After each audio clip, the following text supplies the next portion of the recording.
Car केलं. पहिल्या प्रथम मोदीजी तुम्हाला सांगतो की बाळासाहेब बोलू नका, ते हिंदू हृदय सम्राट आहेत, होते आणि राहणार. ते तुमचे वर्गमित्र नव्हते.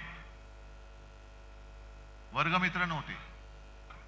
पण त्यांच्या आठवणीसाठी सांगतो की छत्रपती संभाजीनगर ह्या संपूर्ण जिल्ह्याचं नामकरण हे मी मुख्यमंत्री म्हणून माझ्या शेवटच्या कॅबिनेटच्या बैठकीत केलेलं आहे. ज्या वेळेला तुम्ही माझे गद्दार चोरून सुरतला ढोकळा खायला नेले होते, तेव्हा मी मुंबईमध्ये मंत्रालयात बसून या जिल्ह्याचं नाव छत्रपती संभाजीनगर हे करून दाखवलं.